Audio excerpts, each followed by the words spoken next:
दोस्तों, क्या आपने कभी सोचा है कि रेलवे ग्रुप सी की नौकरी आपकी जिंदगी कैसे बदल सकती है? आज हम बात करने वाले हैं उन सभी अपॉर्चुनिटीज के बारे में जो रेलवे ग्रुप सी रिक्रूटमेंट में छुपी हुई है। सैलरी से लेकर गवर्नमेंट बेनिफिट्स तक हर वो डिटेल जो आपको जानना जरूरी है। यकीन मानिए, जब आप इस वीडियो का अंत तक पहुंचेंगे तो आपको पूरी क्लैरिटी मिल जाएगी कि ये करियर ऑप्शन आपके लिए कितना फायदेमंद हो सकता है। रेलवे ग्रुप से रिक्रूटमेंट की बात करें तो ये लेवल 1 के पोस्ट्स के लिए होती है। 7वें पे कमीशन के अनुसार इन पोस्ट्स की शुरुआती सैलरी 18,000 रुपीज मंथली है। लेकिन यहां सिर्फ बेसिक पे की बात नहीं है। इसके साथ आपको मिलते हैं मल्टीपल अलाउंसेस जो आपकी टोटल इनकम को सिग्निफिकेंटली बढ़ा देते हैं। सच कहूं तो जब आप सारे अलाउंसेस को ऐड करते हैं तो आपकी इन हैंड सैलरी 22,000 से 25,000 रुपीज मंथली तक पहुंच जाती है। सबसे पहले बात करते हैं अवेलेबल पोस्ट्स की। रेलवे ग्रुप सी में आपको मिलती हैं विभिन्न कैटेगरीज की jobs. Track maintainer, helper, gateman, pointsman, porter, सफाई वाला और खलासी जैसे पोस्ट्स इसमें शामिल हैं। हर पोस्ट के लिए अलग अलग क्वालिफिकेशंस और फिजिकल स्टैंडर्ड्स हैं। मोस्ट पोस्ट्स के लिए आपको मिनिमम 10th पास होना जरूरी है, कुछ के लिए 8th पास भी चल जाता है। ट्रैक मेंटेनर की जॉब में आपको रेलवे ट्रैक्स की मेंटेनेंस और सेफ्टी इंश्योर करनी होती है। हेल्पर पोजीशंस में आप विभिन्न डिपार्टमेंट्स में टेक्निकल असिस्टेंस प्रोवाइड करते हैं। गेटमैन का काम लेवल क्रॉसिंग्स पर ट्रैफिक कंट्रोल करना होता है, जो बहुत जिम्मेदारी का काम है। अब आते हैं सैलरी स्ट्रक्चर पर। बेसिक पे 18,000 रुपीज से शुरू होकर आपको मिलता है डियरनेस अलावेंस, जो करंटली बेसिक पे का लगभग 50% है। यानी अगर आपकी बेसिक पे 18,000 है तो डीए के रूप में आपको मिलते हैं लगभग 9,000 रुपीज एक्स्ट्रा। इसके अलावा हाउस रेंट अलाउंस भी मिलता है, जो आपकी पोस्टिंग लोकेशन के हिसाब से अलग अलग होता है। एक्स कैटेगरी सिटीज में एचआरए 24% बेसिक पे का, वाई कैटेगरी सिटीज में 16% और जेड कैटेगरी सिटीज में 8% मिलता है। ट्रांसपोर्ट अलावेंस की बात करें तो लेवल 1 एम्प्लॉइज को मंथली 3,600 रुपीज प्लस डीए मिलता है अगर वे मेट्रो सिटीज के अलावा कहीं पोस्टेड हैं। मेट्रो सिटीज में ये अमाउंट 7,200 रुपीज प्लस डीए हो जाता है। ये अलावेंस आपकी डेली कम्यूटिंग कॉस्ट्स को कवर करने के लिए है।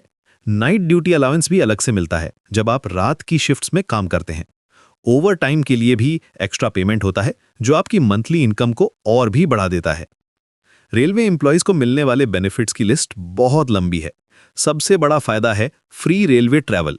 आप और आपका फैमिली पूरे इंडिया में फ्री में ट्रेन ट्रैवल कर सकते हैं।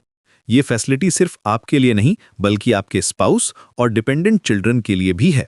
इमेजिन करिए, अगर आपको मुंबई से दिल्ली जाना है तो नॉर्मल टिकट प्राइस हजारों रुपीस होगी, लेकिन रेलवे एम्प्लॉय होने के नाते आप बिल्कुल फ्री में ट्रैवल कर सकते हैं। ये बेनिफिट अलोन में आपको सालाना लाखों रुपीस की सेविंग हो सकती है। मेडिकल बेनिफिट्स की बात करें तो रेलवे एम्प्लॉयज को कॉम्प्रिहेंसिव हेल्थ केयर मिलती है। रेलवे हॉस्पिटल्स में फ्री ट्रीटमेंट, मेडिसिन और इवन सर्जरीज की फैसिलिटी है। इमरजेंसी केसेस में प्राइवेट हॉस्पिटल्स में भी ट्रीटमेंट का प्रोविजन है, जिसका रीइंबर्समेंट होता है। ये मेडिकल कवरेज आपके पूरे फैमिली के लिए है। अगर आपको कोई सीरियस इलनेस हो जाए तो भी आपको फाइनेंशियल स्ट्रेस नहीं लेना पड़ता। रेलवे मेडिकल फैसिलिटीज काफी एडवांस्ड हैं और क्वालिफाइड डॉक्टर्स अवेलेबल रहते हैं। लीव ट्रैवल कंसेशन यानी एलटीसी भी एक मेजर बेनिफिट है। हर साल आप अपने होम टाउन या किसी भी डेस्टिनेशन पर फैमिली के साथ ट्रैवल कर सकते हैं और रेलवे इसका एक्सपेंस बेयर करती है। ये फैसिलिटी आपको और आपके फैमिली मेंबर्स को मिलती है।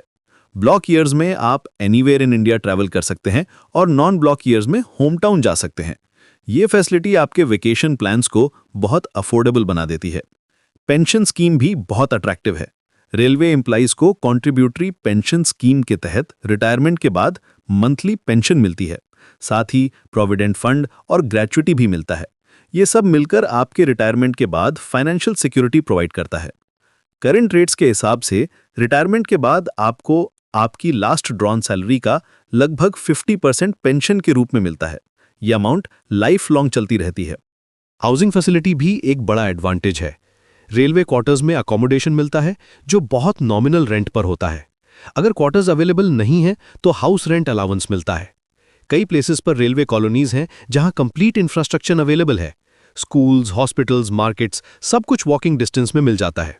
ये कम्युनिटी लिविंग का फील देता है और आपके सोशल कनेक्शंस भी स्ट्रांग बनते हैं। एजुकेशन बेनिफिट्स भी काफ़ी अच्छे हैं। रेलवे स्कूल्स में आपके चिल्ड्रन को एडमिशन में प्रेफरेंस मिलती है। कई रेलवे स्कूल्स में क्वालिटी एजुकेशन बहुत रीजनेबल फीस पर मिलती है। हायर एजुकेशन के लिए भी स्कॉलरशिप्स और फाइनेंशियल असिस्टेंस अवेलेबल है। रेलवे एम्प्लॉयज़ के चिल्ड्रन के लिए स्पेशल कोटा भी होता है वेरियस कॉम्पिटिटिव एग्जाम्स में। ये एंश्योर करता है कि आपके बच्चों को बेटर अपॉर्चुनिटीज मिले। जॉब सिक्योरिटी की बात करें तो गवर्नमेंट जॉब होने के कारण ये बहुत स्टेबल है। इकोनॉमिक डाउन टर्न्स या कंपनी क्लोजर्स का डर नहीं है। रेगुलर प्रमोशंस और करियर ग्रोथ के अपॉर्चुनिटीज भी हैं। एक्सपीरियंस गेन करने के बाद आप हायर पोस्ट्स के लिए अप्लाई कर सकते हैं। डिपार्टमेंटल एग्जाम्स के थ्रू आप ग्रुप सी से ग्रुप बी में प्रमोट हो सकते हैं। ये प्रमोशन लैडर आपको कंटिन्यूअस ग्रोथ का मौका देती है। Working hours generally 8 hours daily होते हैं, लेकिन रेलवे ऑपरेशंस 24/7 चलते हैं, इसलिए शिफ्ट ड्यूटीज भी होती हैं। ओवर टाइम के लिए एक्स्ट्रा पेमेंट मिलता है। वीकली ऑफ्स और पब्लिक हॉलीडेज भी मिलते हैं। वर्क लाइफ बैलेंस मेंटेन करना पॉसिबल है क्योंकि ड्यूटी आवर्स फिक्स्ड होते हैं। सेफ्टी प्रोटोकॉल्स भी बहुत स्ट्रिक्ट हैं जो एंश्योर करते हैं कि आपकी वर्किंग कंडीशंस सेफ रहें। ट्रेनिंग और स्किल डेवलपमेंट के लिए भी रेगुलर प्रोग्राम्स होते हैं। रेलवे अपने एम्प्लॉयज़ को लेटेस्ट टेक्नोलॉजी और सेफ्टी प्रोसीजर्स की ट्रेनिंग देती रहती है। ये आपके करियर ग्रोथ में हेल्पफुल होता है। टेक्निकल स्किल्स इंप्रूव होते रहते हैं जो आपको फ्यूचर में बेटर पोजीशंस के लिए एलिजिबल बनाते हैं। रेलवे ट्रेनिंग इंस्टीट्यूट्स में कॉम्प्रिहेंसिव कोर्सेज होते हैं। कैंटीन फैसिलिटीज भी अवेलेबल हैं जहां सब्सिडाइज्ड रेट्स पर फूड मिलता है। रेलवे स्टेशंस पर ड्यूटी करने वाले एम्प्लॉयज़ को ये फैसिलिटी पर्टिकुलरली यूजफुल होती है। क्वालिटी फूड रीजनेबल प्राइसेस पर मिल जाता है जो आपके डेली एक्सपेंसेस को कम करता है। कई प्लेसेस पर कोऑपरेटिव स्टोर्स भी होती हैं जहां daily use items discounted rates पर मिलते हैं। अगर आप रेलवे ग्रुप सी में इंटरेस्टेड हैं तो एप्लीकेशन प्रोसेस ऑनलाइन होता है। आरआरबी यानी रेलवे रिक्रूटमेंट बोर्ड के थ्रू एप्लीकेशन सबमिट करने होते हैं। Computer based test, physical efficiency test और डॉक्यूमेंट वेरिफिकेशन के स्टेजेस होते हैं। सीबीटी में जनरल अवेयरनेस, मैथमेटिक्स और रीजनिंग के क्वेश्चंस आते हैं। फिजिकल टेस्ट्स में रनिंग, लॉन्ग जंप जैसी एक्टिविटीज होती हैं जो पोस्ट के अकॉर्डिंग वेरी करती हैं। एज लिमिट जनरली 18 से 36 ईयर्स है, लेकिन रिजर्व्ड कैटेगरीज के लिए रिलैक्सेशन भी है। फिजिकल स्टैंडर्ड्स भी मेंटेन करने होते हैं जो पोस्ट के अकॉर्डिंग अलग-अलग हैं। हाइट, चेस्ट, वेट के स्पेसिफिक रिक्वायरमेंट्स होते हैं। मेडिकल एग्जामिनेशन भी होता है जो इंश्योर करता है कि आप फिजिकली फिट हैं जॉब रिक्वायरमेंट्स के लिए। कंपटीशन काफ़ी टफ है क्योंकि लैक्स ऑफ कैंडिडेट्स अप्लाई करते हैं, लेकिन प्रॉपर प्रिपरेशन और डेडिकेशन के साथ आप डेफिनेटली सक्सीड कर सकते हैं। रेगुलर प्रैक्टिस, करंट अफेयर्स की नॉलेज और फिजिकल फिटनेस मेंटेन करना ज़रूरी है। मॉक टेस्ट्स सॉल्व करना और टाइम मैनेजमेंट इंप्रूव करना भी इंपॉर्टेंट है। मैनी कोचिंग इंस्टीट्यूट्स भी अवेलेबल हैं जो स्ट्रक्चर्ड प्रिपरेशन में हेल्प करते हैं। रेलवे ग्रुप सी की जॉब सिर्फ एक नौकरी नहीं है, बल्कि एक कंप्लीट लाइफस्टाइल है। गवर्नमेंट बेनिफिट्स, जॉब सिक्योरिटी और ग्रोथ अपॉर्चुनिटीज के साथ ये आपको और आपके फैमिली को स्टेबल फ्यूचर प्रोवाइड करती है। सोशल स्टेटस भी अच्छी मिलती है क्योंकि रेलवे एम्प्लॉयज़ को सोसाइटी में रिस्पेक्ट मिलती है। अगर आप इस फील्ड में करियर बनाना चाहते हैं तो ये डेफिनेटली एक एक्सीलेंट चॉइस है। तो दोस्तों, अगर ये इन्फॉर्मेशन हेल्पफुल लगी हो तो लाइक करना ना भूलें, और अगर आपके कोई क्वेश्चंस हैं तो कमेंट्स में ज़रूर पूछें।